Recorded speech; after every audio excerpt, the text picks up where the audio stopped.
Welcome to Stuck in the Gravel. You're here with Daniel and Chloe, and today we'll be discussing the 10th round of the Formula 1 season held in Montreal, Canada. Now, for the track overview, the location and layout. A semi-permanent circuit situated on man-made in Ile Notre Dame in the St. Lawrence River, built for Expo 67 and first used for F1 in 1978. It's 4.361 kilometres long, or 2.71 miles per lap, with 70 laps totaling 305.27 kilometres. For driving style, a blend of stop-start chicanes and a long back straight, low downforce setups are key to brake-heavy sectors, while overtakes often happen at the hairpin, turn 10, and final chicane near the Wall of Champions. The Wall of Champions at the exit of the last chicane famously caught Damon Hill, Jacques Villeneuve and Michael Schumacher in 1999, underscoring how unforgiving this circuit can be. It is located a short metro ride from downtown. The track offers a relaxed, festival-like vibe with leafy surroundings and vibrant grandstand atmospheres. Ideal spots include grandstands 15, 21 and 24 overlooking the hairpin. So, for the race weekend overview, the Grand Prix runs from the 13th to the 15th of June, with practice on Friday, qualifying on Saturday and the 70-lap race on Sunday, starting at 2 o'clock local time or 6 o'clock GMT. Pirelli will bring the softest compounds, which are the C4, C5 and C6, to encourage strategic variation. For the latest news and key facts, Lance Stroll is fit to race at home. Canadian driver Lance Stroll has recovered from wrist/hand issues sustained in a cycling accident and has been cleared to race at his home GP. He completed tests at Paul Ricard and will take part proudly in Montreal, currently standing 12th in the championship with 14 points. Leading into the weekend, George Russell addressed a recent on-track altercation with Max Verstappen at the Spanish Grand Prix. Russell accuses Verstappen of trying to intimidate him, earning penalty points, and possibly a ban for Verstappen, who now has 11 of a permitted 12 penalty points. For the title battle update, Oscar Piastri from McLaren leads the F1 driver standings on 186 points, ahead of teammate Lando Norris, who's on 176 points, and Verstappen 137. McLaren dominates the Constructors' Championship with 362 points, followed by Mercedes on 165 and Red Bull with 159. Verstappen is eyeing a fourth straight win in Canada, while Hamilton and Schumacher's record of 7 victories remains a major storyline. This race will mark the 54th running of the Canadian GP and the 44th at Montreal. Yuki Tsunoda is set to make his 100th start, while Haas celebrates 200 races. 2 rookies, Gabriel Bortoleto and Franco Colapinto, are still chasing their first points. So, from 2026, the Canadian Grand Prix will move to May, the 3rd or 4th weekend, to reduce transatlantic travel, streamlining logistics and supporting F1's net zero goals. Some quick facts and talking points. The lap record is 1 minute 13.078, set by Valtteri Bottas in 2019. The track birthplace, born on Expo 67 man-made island in 1967, permanent F1 site since 1978. Strategic play, drivers balance heavy braking zones and long straights, a hard setup to crack but pivotal for lap time. And the Wall of Champions is a magnet for drama and legendary crashes, a perfect anecdote to spice up any conversation. So, Gilles Villeneuve had his first F1 victory in 1978, but why was it so iconic? The track was renamed in his honour, but this was where it all began. Driving for Ferrari, Gilles Villeneuve claimed his first ever F1 victory, becoming the first Canadian to win his home Grand Prix. In terms of his legacy, it cemented Villeneuve as a national hero. The circuit was renamed in 1982, the same year that he tragically passed away. The Wall of Champions. So, 3 world champions in the past in 1999, Damon Hill, Jacques Villeneuve and Michael Schumacher all crashed at the final chicane, slamming into the now infamous wall bearing the message, Bienvenue à Québec. The aftermath, the name Wall of Champions was born, and it has claimed many elite drivers since, including Vettel, Hamilton and Verstappen. In 2011, Jenson Button had his miracle comeback.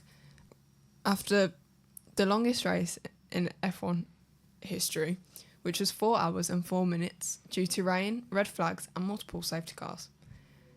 Button pitted 6 times, collided with teammate Hamilton, dropped to last and yet came back to overtake Vettel on the final lap for the win.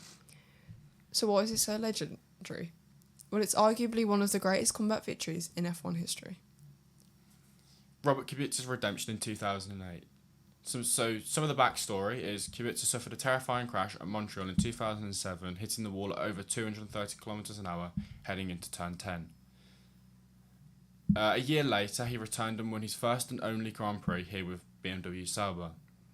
And some inspiration for the people around the world is it's a story of resilience and recovery that would be shown off to just anybody, wherever you are, due to the fact that, yeah, you can have a bad crash and whatnot, but you can always come back and build yourself up no matter what.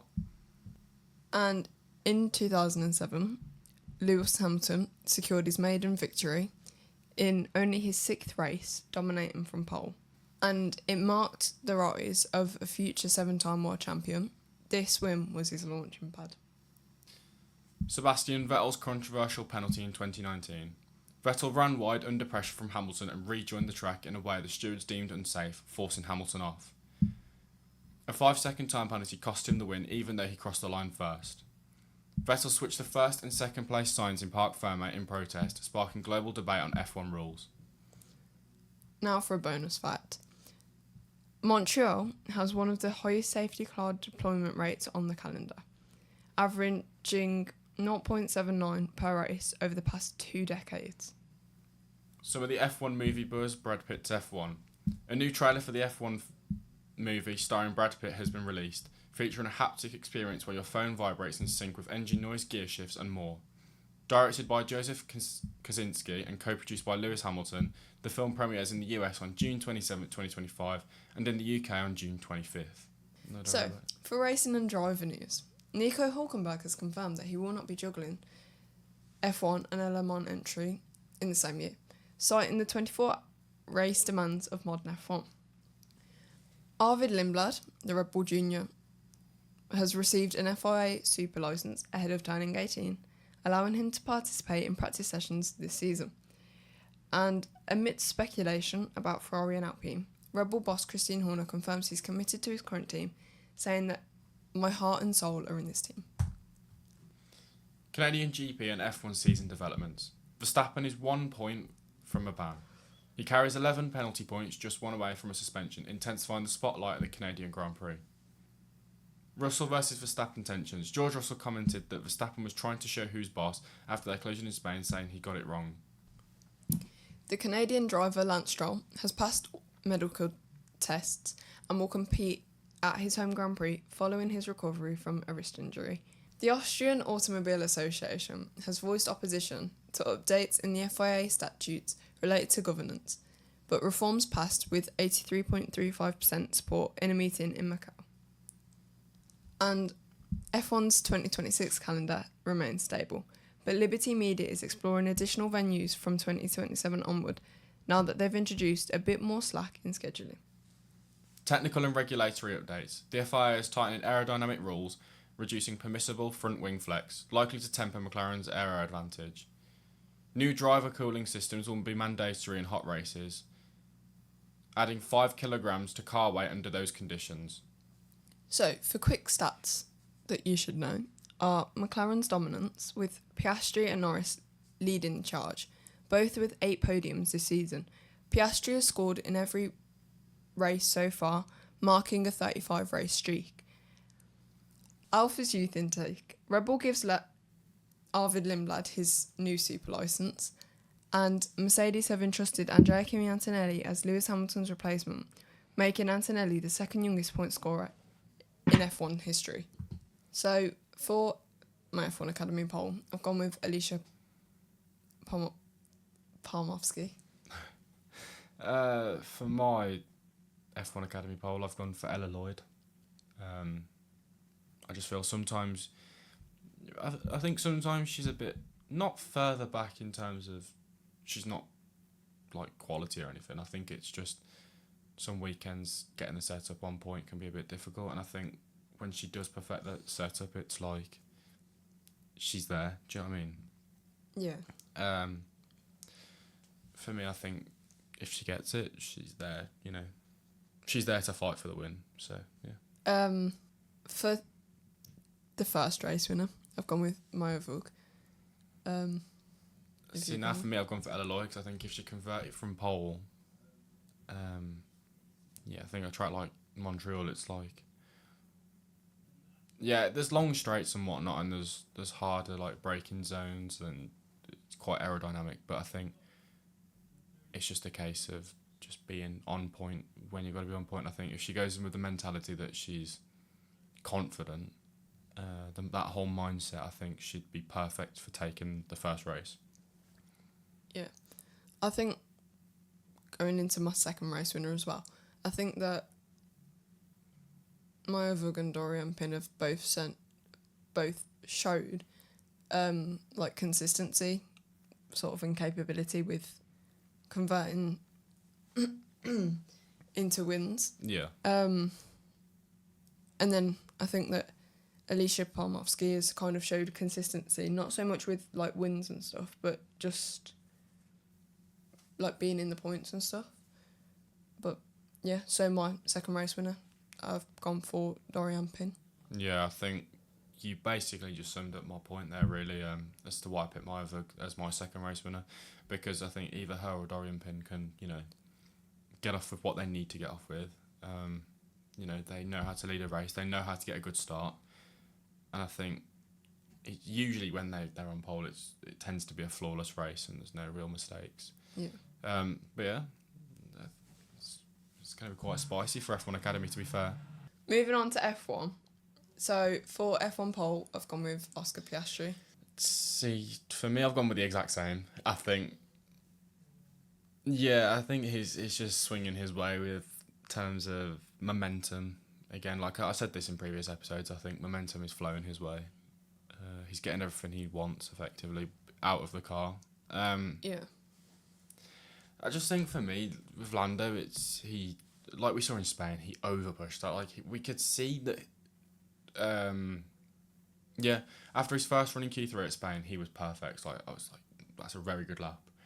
But the minute he decided to go for his second run like everybody else did, there was no real reason to overpush it than what he did. I think he should have just did what he did on the first lap, obviously, and just use the track evolution as his guide point for, if he followed the same lines, the same braking points, same everything, there wouldn't be so much issue. I think he went into the long right-hander with too much pace, and he had to kind of mess that, so it slowed down a little bit, and it just went even. It just got worse and worse every time he went around each corner. So, yeah, and I think that can be quite demoralising to see, to be fair, because especially after Monaco, I thought momentum was going to swing his way, which it kind of did in a way. Yeah, like, he led practice 1, but then obviously practice 2 and 3 when he was doing his qualifying runs and stuff like that, he was on the same pace as Max, but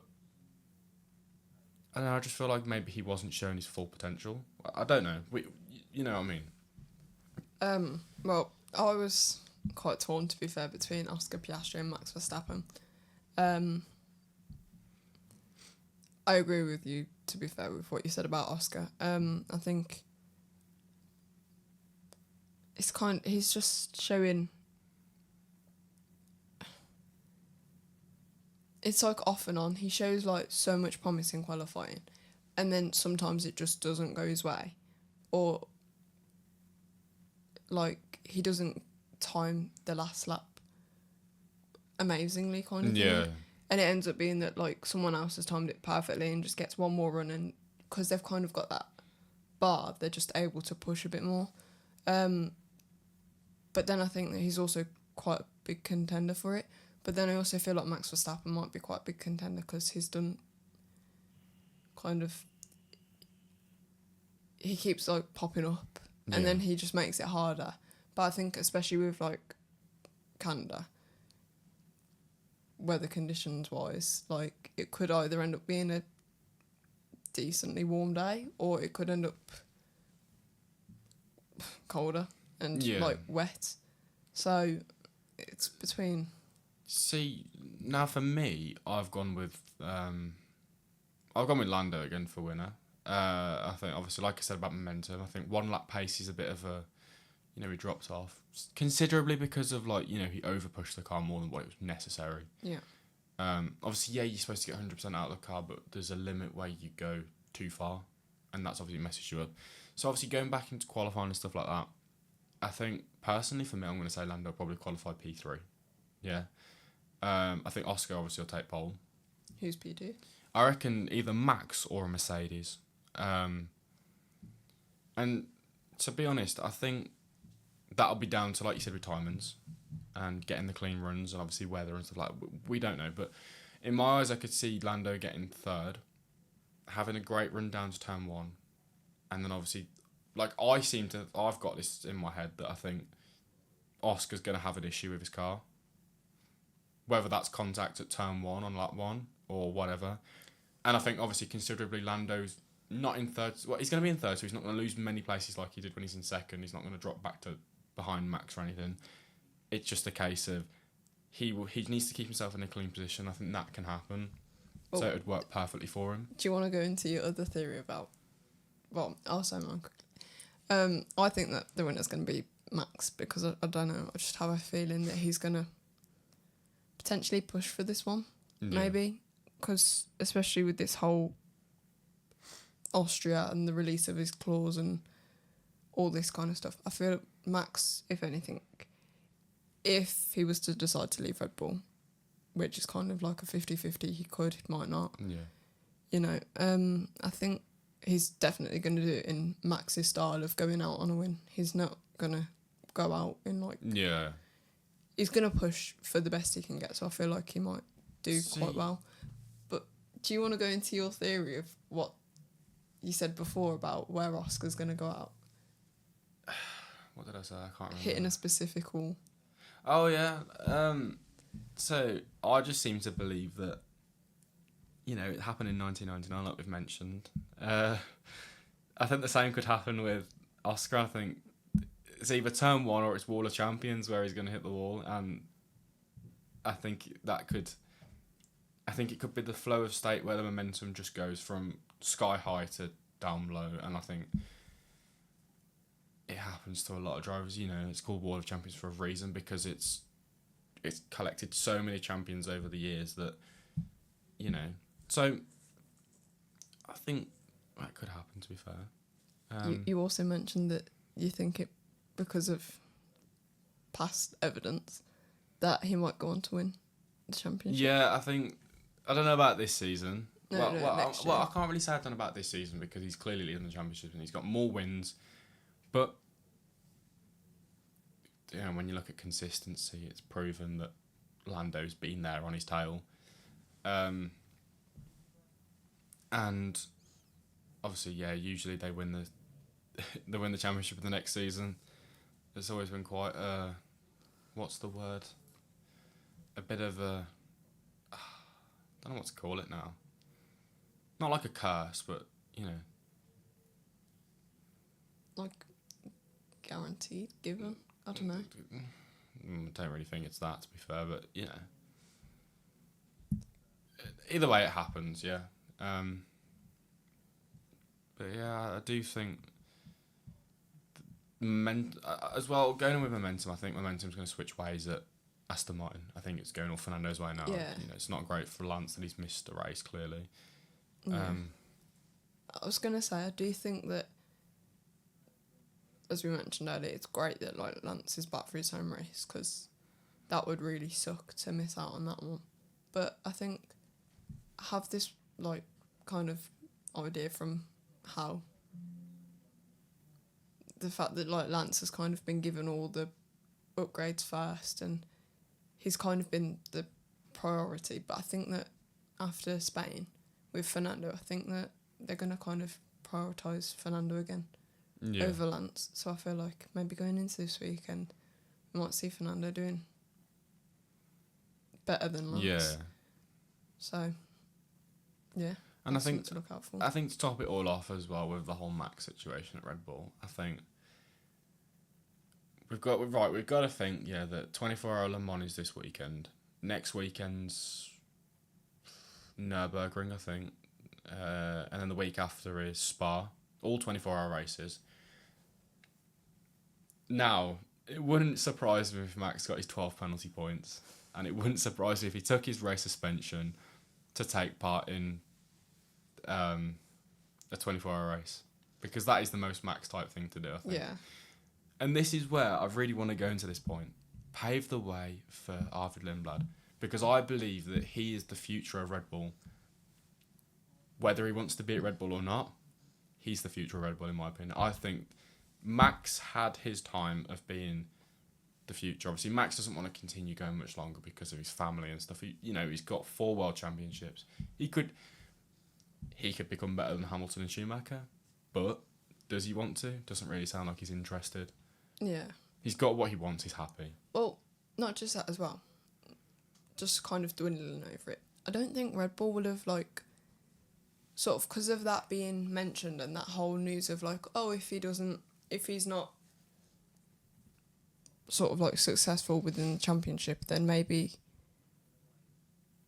he might, like, about the clause and everything and all that. I feel like that's a very odd thing to mention, especially when you're, like, still in for a... Well, like, yeah. You're still contending for a championship battle. It's not like Max has completely fallen off. He's got no points and, like, we've got a really bad car. It's not like that. So I feel like it's quite a random thing for them to just drop out unless Max has said something. So whether it happens soon or whether it's, like, I don't know, that he does end up racing for this year, I think potential... Yeah. The, like, move of Max from either Red Bull to another F1 team or even Max just leaving F1 and going to another. Like, I definitely don't think he's going to pack it in for, like, motorsport, because I think he's proven that he's got too much of a love for motorsport, but... Yeah, I think he'll go to a different series. Yeah, same. He's got plenty of time to test other things out. Just considerably in America. Yeah, I think that's a good place for him to go. I think he will actually attempt the Indy 500. But, Mr. Arvid Lindblad, all I can say is that I would love to see him in that Red Bull car. Sure. I say I'd love to see him. It's that Red Bull, it's not brilliant. Yeah? But I would love to see him in an F1 car, and I'd love to see him compete against everybody else, because I know considerably that his pace is on point in F2. I'm loving watching the F2 races. He's like a joy to watch. Yeah. I don't know. I think he just... For me, I think it's Christian Horner's next... I'm going to guide you. I mean... Yeah. Well, I think as well it would be quite promising for whoever's in that second seat, like currently Yuki Tsunoda. Cause, like, if Max goes out, then there's no longer that... oh, well, you're not performing well compared to Max, or, like, there's no longer that kind of curse of the second Red Bull seat, because if someone else comes in and it's not next to Max... It's not Max's team no more. Then it's not... Well, then it's not Max's team, but also then there's still obviously going to be comparison to, like, previous Red Bull drivers, e.g. Max, but then it'd be like okay, like, we can work with this sort of thing, and it might bring more promise for that second Red Bull seat rather than this, like, cursed Red Bull seat. So that might be a bit nice to see, but it'll also be like a change of pace with, like, new driving styles, new kind of fresh driving. And it'd be quite nice. But thank you for tuning into our podcast. I've been Dan. And I've been Chloe. And this is Stuck in the Gravel.